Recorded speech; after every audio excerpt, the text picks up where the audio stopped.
Hey, I'm Suzanne. And I'm Annie. And we have 111 years of experience.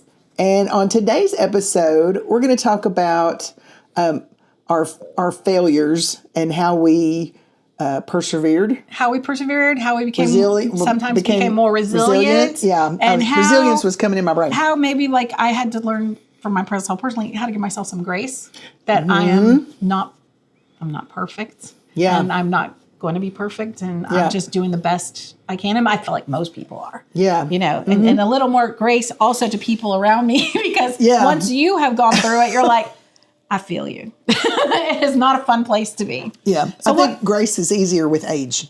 It is. Grace is easier with age. And I think that also the idea that, okay, I survived that. The resilience that comes with it, comes with the failure. Like you felt like I survived that. I got through that. And wow, look at the other side. We're just, it was the path I didn't expect I was going to take. All right. So tell me your story. Okay. So I have several.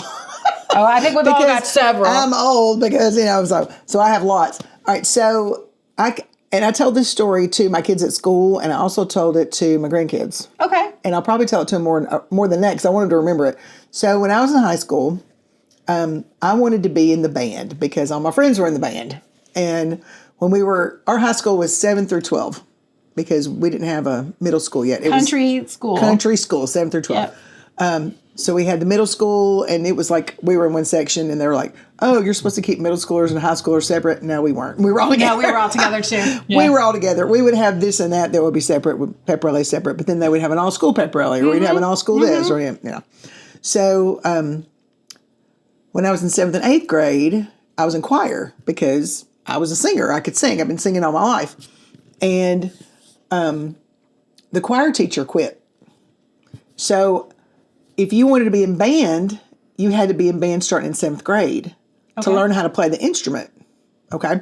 Well, I wasn't in band in 7th and 8th grade. I was in choir. Yeah. So I was kind of stuck going, well, all these people are going into freshman in high school in 9th grade, and they're all in band, and they know how to play something, and I don't know how to play anything, a band instrument, and I could play the piano because... So you probably felt like you were behind everybody else. Yeah. Well, I just wanted to be in band, but I didn't have a place. There wasn't a place for me. Okay. So I had enough friends in there. They were like, you could be a band manager. And I was like, what is that? They're like, you could carry, this is back in the 80s. This was 1980, 1981 when I was a freshman in high school. Okay. They were like, you could carry the fire batons. They had these metal cylinders, and it had these gas things on each end of these metal cylinders. And we lit them. Oh, they were on fire? They were on fire. Oh my goodness. There was a song in the middle of the show, and we had to pull those suckers out and light them. Oh, my word. And throw them to the girls that caught them, and then they would do yeah. I'm like, would they ever do that now? Probably not. I can't see that. They probably have LEDs or something else. That would be like, not fire. This was real fire. And so they would throw them when they got done, they'd throw them on the ground, and we would pick them up, and we'd just drop them back into the cylinder and put the top on, and the fire would go out. Because, air. Yeah, the air would be shut off. Yeah. So, and I did that for that whole year. So they were like, we got to figure out a way to get you in the band, like more than a band manager. So I was like, maybe I'll learn how to twirl a flag. So I had a friend show me kind of how to do it. And I wasn't very good at it, but I tried, I practiced, and I tried out. And I didn't make it. So I was like, okay, I'll just be the band manager. So the next year, my sophomore year, I practiced and practiced and practiced and practiced and practiced. I have scuff marks on the ceiling of the room that I lived in at my parents' house. From practicing with a broom. In front of that mirror. Practice, practice, practice. Well, sophomore year, I made it. Me and this other girl were the only two sophomores that made it. So then I was in. I had an in. So then I got to the end of the marching season. Well, our band was so little and small that we had to play an instrument. And I was like, Miss Gregory at the time, that was her name. She said, you're going to have to play an instrument, for concert season, this was the end of October, and concert season was, Christmas concert was like middle of December. Wow. So I had about a month to learn how to play an instrument before the concert. And I was like, I can read music. What do you need? I need trumpets, she said. I was like, give me a trumpet. Okay. Oh my goodness. Had I ever picked up a trumpet? No, I never picked up a trumpet. So luckily I had a friend that he told me, this is what you do with your fingers, and this is how you hold it, and this is how you blow. Blah, blah, blah. So I had a Dalmatian at the time out in the yard. And when I would play, I'd be in my room trying to get sound out of the trumpet. My goodness. He would go, he was calling back. He was like, this is terrible, stop. Poor guy.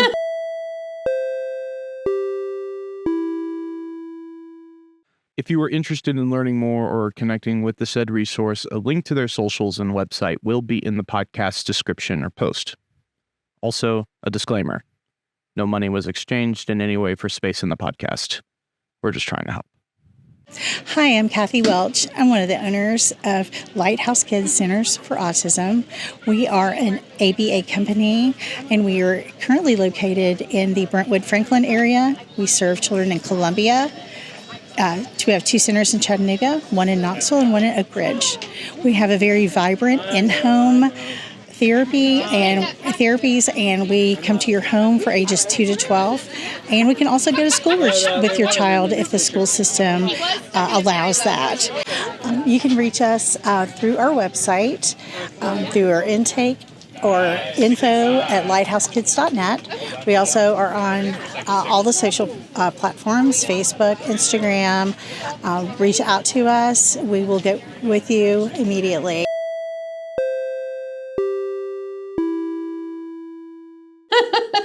So I'm in my room just like, trying to play. And if I couldn't have read music, I don't know what I'd have done. I picked it up pretty fast because I could read music.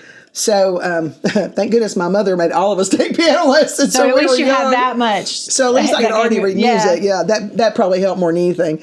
So I tried to play those notes. And finally, by our Christmas concert, I could play the third part, which is like the lowest. That's the lowest part. But I played. Oh my gosh, that's fabulous. But it was not without a lot of sacrifice for my parents and my and the rest of my family having to listen to me with that door, even with the door shut. Trumpets are loud. Yeah, they're horns. And it was winter, so it wasn't like I could go outside. Oh, because you're trying to get to Christmas. It's cold, it's cold. Oh, that's funny. So what's they that didn't kick noise? me out. They didn't kick me out. Practicing her She's trumpet again. practicing that trumpet. Oh my gosh, they're just like, oh. So the next year, after I'd been in the flags, I thought, okay, I'm gonna try to be the drum major, because the drum major is the person that stands in front of people and directs. And so I practiced and I got the patterns and and I tried out and I didn't make it. And I was like, a failure. You felt like a failure. Okay, well, I'll just twirl flag again. So I twirl flag again. That was fine. But I really wanted to be the drum major. So I thought, I'm going to try again. I'm going to practice. I'm going to try again. So instead of letting it crush me, I didn't make it. I tried again. And then guess what? Senior year, I was a drum major. That's great. So from band manager, from the lowest man on the totem pole to the highest man on the totem pole in 4 years. But it was because I wouldn't give up. Right. I just kept trying, even though I was failing. And you kept practicing. You kept working on it. Kept working on it and kept practicing and kept working on it. And I wasn't blaming anybody, going, it's their fault that I didn't make this. And, I have a lot of kids sometimes that want to blame everybody else because they didn't do something. It's like, no, it's you. It comes from within. It comes from within. Yeah. Like there was a little bit of a thing. Well, okay, I didn't get this time, but you know what? I'm going to keep going for this. I'm going to keep trying. I'm going to keep going. And I might not have made it again, but if I hadn't, I'd have just twirled the flag again. Yeah, right. But I really wanted to. I really wanted it, so I worked hard. And you put in the effort, right? Yep. I mean, that's a big part of it, is that you put in the effort. Yep. And when you get knocked down, I get knocked down. You got to get back up again. It's hard, but you got to get back up. So then, after my senior year, I wanted to be an MTSU's band because we had gone to a contest of champions and just sat in the rain all day long. It was ridiculous. It was cold and rainy, and we sat there and watched all the bands. But I thought, after seeing them, I was like, I want to be in that band. That's the band I want to be in. And a lot of people were like, you want to be in a band in college? That's so hard. That's so, those people that's hard. And I was like, yeah, I know, but I'm going to try. Right, right. I'm going to try. So, and I fully expected not to make it. Okay. There were so many people trying out. Fully expected not to make it. But I thought I would kill myself if I didn't try. If I didn't at least try. Right. So I was expecting it to be just but I made it. I made it. And so I marched all 4 years at MTSU in the corps, and I even played a trumpet one semester so I could get a band jacket. Full disclosure, you were going to give it whatever it took to get what that you band wanted. jacket. Yep. I really wanted a band jacket. I love it. Was not going to keep you down. No. And that was in college. So after I got out and got a job, I had a music teacher job in Rutherford County for 27 years. And I decided I wanted to change. And I had an opportunity to work with a friend of mine, one of my really good friends, to be at her school because that music teacher job came open. And so it kind of happened all really fast. But I thought, if it was meant for me, then it's going to fall in my lap. And it totally fell in my lap. Mm-hmm. I mean, just everything moved so quick. I went from an in-service that morning with the county to being a city school employee by the afternoon.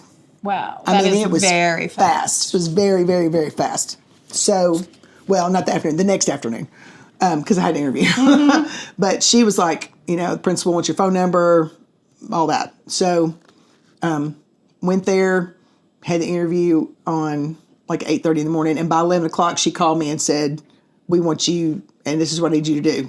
Paperwork, resignation letter, all that stuff. So my wheels were going so fast. So it all happened really quick. Had a great experience there. It was hard. It was really hard. That school was hard. It was just a lot of work. We put on a performance, a big show that I was in charge of the music, and it was a lot. Mm-hmm. Physically, it was a lot. Mentally draining, it was a lot. The choir was fantastic. Those kids, I've never had a group where I've had to say, whoa, can y'all back off a little bit? They were like, rah! Their sound was just incredible. It was crazy incredible. Because they'd had a really good music teacher before me. So, and I knew who she was, and I loved her. And so I knew it was going to be a great situation to walk into. Mm-hmm.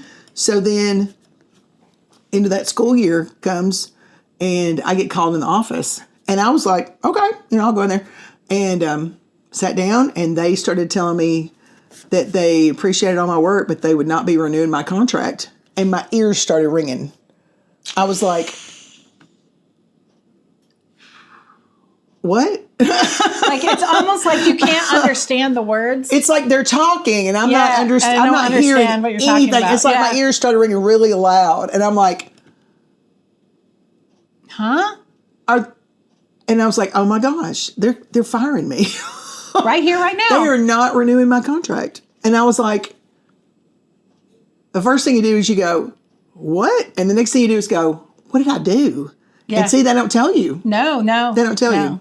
And you could just be a line item. I mean, that's the other thing about, like, in those kind of situations, I can't speak necessarily to the school system, but a corporation, it would not be unusual at all for you to have a line item where this line item is higher, and you can make that line item go down. Well, then it's just an accountant checking, saying, well, if I can have the same kind of without counting the personal part of it. Right. You're just literally a number that makes this amount, and they're like, well, we can get somebody. We can just get somebody that's cheaper to do that. Mm-hmm. Yeah. Yeah. Because what happens a lot of times is, like, you're just a number on a spreadsheet that they're looking at. Okay, well, we can. Yep. What can we do to change that? Yep. And now I wasn't the only one they let go that day. Right. And there was about 4 or 5, maybe. I don't know. I don't remember. It was a lot. Me and the art teacher and a couple other people. But, and I think it was because we made too much money. Yeah. And because when they hired the next person, she was straight out of college and very cheap. Relative to what you had worked up with. Like, you had worked up to a certain point. Years of experience, and so they had to pay me a lot more. Mm-hmm.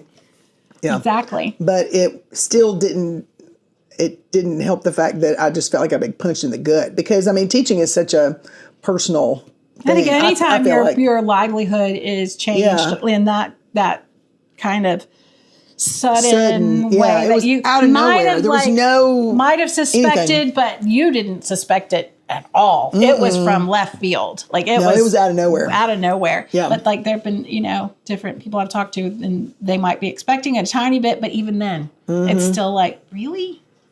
Yeah. Really? That's what. And see, I was the one with the insurance. I completely panicked. I was like, oh my gosh, we're not going to have insurance. Oh my gosh. It scared me because I thought, what are we going to do? Right.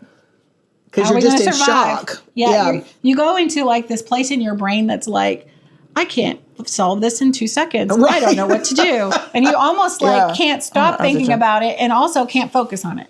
Like that's what I noticed where like I get to this thing where I'm trying not to think about it, but then I can't stop thinking about it. Or if I'm trying to focus on making a solution, I don't want to think about it. So like I just don't even know. It's just too much. I don't know what to do. Yeah. I just don't know what to do. What do I do? And it takes a while to kind of decompress all that. To figure out what we are going to do. How are we going to handle this? But I think it was one of those situations, and in our family, we've had these situations come up since. It's one of those things where I needed not to be in that position. It was too hard for me physically, and it was keeping way too much time. I never saw my family because I was at that school all the time. It really was something that somebody who wanted to put in a lot of extra time. Well, and maybe didn't have kids, or maybe didn't have little kids. Right. Maybe had grown-up kids. Right. It's easier when there's nobody else at the house but you. Yeah. But, at that time, and Shannon were still here, I feel like. Yeah, I think so. Yeah, I feel like they were still here. So he was here wanting to know where Nanny was. And, Shannon needed me, Greg needed me to cast, and I wasn't here. So... But I was just thinking about... But you wouldn't have changed that path on your own. I would not have. You would have held on to it because you thought that was the only way you could move forward. That was what I was supposed to do. Yeah, this is the only way I can move forward. And it's when you kind of let go of the path that you know. Yeah. And and sometimes it's security. And sometimes absolutely the security. Yeah, because like I said, I was the insurance. Routine. Sometimes it's, okay. And then I think the security... the money, the security of the money. Yeah. The provider part of being an responsible adult. That also comes into play where, I need to make sure I can pay my bills. Well, all of a sudden, how am I going to do that? Yeah. So that was the very last day of school. And there had been 3 music teacher positions that had come open 2 weeks before that. And I didn't get any of them because I didn't know I didn't need a job until after they'd been filled. So that kind of made me mad. But, it worked out exactly the way it's supposed to. So after I had put so much of myself into that job, I was going to have to find an EA job. Something. I needed something. You needed something quick. That's what it was. Quick. You needed something that's going to have the insurance. Yes. And it was going to be. Yes. And you have, I think, the other thing that I kept remember talking to you about at the time was that there was, you had so many networks. You had a network set up that you could use. I've been in this county so long that and I knew a lot of names. people. There was a lot of names of people who recognize your name. And when you've been around for a long time, well, then, we know her. She's fabulous. She's great. She's usually, fabulous. I didn't realize it until I retired how many principals I taught with. Right. A lot. It was a lot. Yeah, and then the other music teachers know your name. Yeah, you're friends with a lot of them as well. Right. So, because you have common things and you go to the different meetings and stuff and you get to meet a lot of people. So those things do spread out. The network is there. The network was there, But I think at the very beginning though, you're just shell shocked. It's just like shell shock. It's like such shock. What just happened? And and how am I going to fix this? How am I going to survive this? How am I going to survive this? And then you find the sun come up the next day still. Yep. Reluctantly, but did. Yeah. And I think I remember too, we would talk about it and I was like, there's going to be something, And then what happened is you did find an EA position. Yeah. I had a friend that I taught with at Stewartsboro. She was a principal. And she knew because I put it out, hey, anybody looking for a job? Anybody looking for, anybody has an EA position? EA position at that point. At that point, because I knew there weren't any music positions. And I was like, I'm not going to take it if it's not in the county. because this was my home. I'd been here for so long. Yeah, and I was like, I'll just wait until I get many networking something. positions still inside the county. Yeah. You just, you had so many network people to call on for reference and people to call on for. Yep. Okay. have So you heard luckily, anything? she was going to start a computer lab, and she was going to put the computer lab in the rotation of the related arts schedule.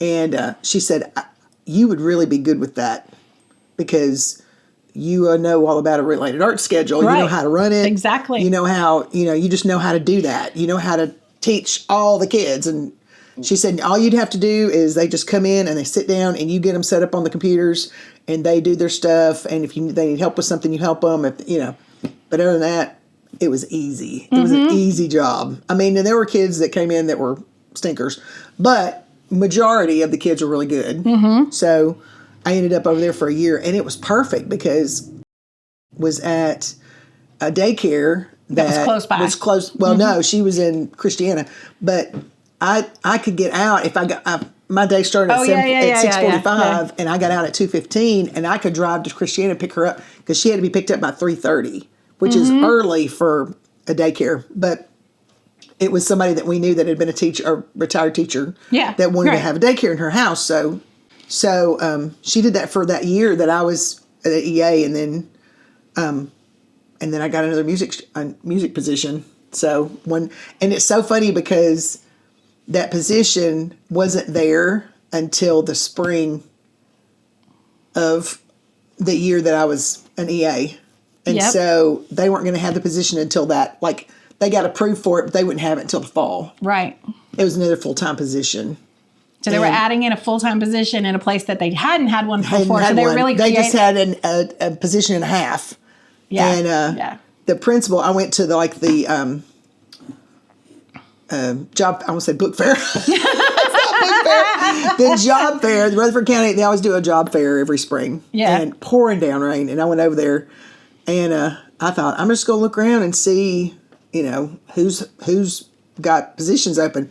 And there was one school that had a position open, and I went and I just knew, I thought, that's going to be good because a lot of the kids that I had then were going to this new school because they were getting rezoned.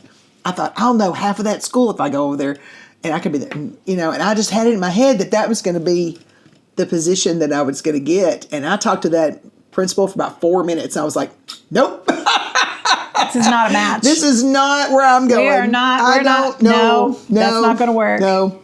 So then I just saw some other principals that I already knew just because they're friends. And then you went up just to talk to a friend. Yeah, and then I went up to another principal that was a friend, and she said, I might have a position for you in the fall. I don't know, but I think I'm going to get another full-time position. And I said, well, if you do, let me know. Give me a call. And I would sure love enough, that. That's what happened. That's what happened. And I ended up at Rockville. And how long were you there? 6 years. 6 years. I was at Rockville for 6 years. I would have loved to have been at Rockville for longer. Mm-hmm. I was heading towards 40. I wanted to do 40 years. Yeah. But my body went, nope. Yeah. You're kind of like the whole... I got to 35 as far as I got. Yeah, that whole pain thing. Just threw a big monkey wrench. But then you didn't know, too, that you might have to be there more for your parents. For your parents and your grandkids. Yeah. It's like, you're still very... having a lot of impact and influence with people. It's just not the people you thought. Right. You kind of had this idea, it's going to go. Just didn't go like that. Rockville, I walked in the door of Rockville and I felt like had always been there. Yeah. I was like, oh. I know. It just went. Comfortable. It was just, yeah. Yeah. Because it was meant to be. And that's what it was. Yeah, that's what it was. And it was meant to be. Yeah, when everything, I think that's the other thing you kind of learn as with the life experiences that we have is that the path that I think you're supposed to be on. We think it's going to go like this and it goes like this. And it goes here and up here and back down here and then over here. And sometimes it's but then it always seems like there was somebody I was supposed to meet or there was somebody I was supposed to work with or there was somebody I was supposed to be involved with or there was some way that I was going to be able to help this situation where maybe somebody else I was supposed to be there. Yeah. And it just happens that way. Yeah. And sometimes it's very frustrating because we like to think that we are in control, which I always say control is an illusion. It absolutely is. So when you have I think that taught me that too. When that job went away. Sometimes the failure isn't really a failure. It's a change in your path. Yeah. right? It's Yeah. not necessarily, oh, I fell down and broke my nose. Well, no, it was that you weren't supposed to be on that path. You were supposed to you're go in this over here, direction, and you didn't, but you so- never would have so I left that. made you. Yeah, you would have never left that path Right. on your own. Yeah. You would have felt Something else had to happen I have to to knock hang you on to loose. that path, but you needed something to Yeah. knock you loose so you could go off in Yeah. this other direction. And then it turns out to be so great. Oh, like yeah. you have all these years of great experiences Oh, and, yeah. and Yeah. happy memories and just wonderful coworkers Yeah. and everything that you wouldn't have Because had. I would have stayed at Stewartsboro until I Well, that was retired. initially that was your plan. That was the plan, is I hadn't planned on moving at all. And then when this opportunity came up, that was what knocked me loose. Mm-hmm. Because right when the principal that's at Rockville right now, when she first got that job, I had another friend that was already over there, and I taught with both of them at Stewartsboro, and I thought, wouldn't that be the funnest thing ever to be over there with them again? Oh my gosh. And I thought, oh, that'll never happen. There you go. And then I ended up being over there with them for 2 years before Yeah. Jill retired. So yeah. Tell me again what you were saying about failure. Oh, that it's sometimes just shaking you loose. It's just shaking you It's loose. just shaking Yeah. you loose. You just had to change your direction, and you weren't wanting to change it, but say God. Some people say the universe. I always say God, but Yeah.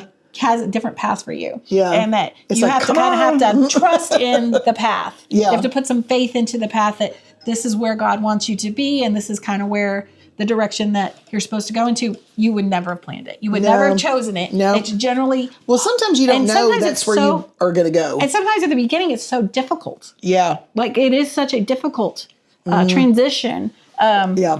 You're kind of mourning the old and, Yeah. attempting Well, you just to don't try think something there's new. ever going to be anything else That's ever going to be that's quite ever as going to be satisfying as or good whatever. as what that good was. for And then you whatever have no reasons. idea how much better it's going to be on down the road if you Yeah, just and sometimes trust it's, it. and sometimes it's about like for you went to a place where honestly you're working with people that you had worked with in years prior that you were there very were close several with. people at Rockville that were that had been at Stewartsboro. that you were several when I yeah. got there. Yeah, And, I there's think- probably 8.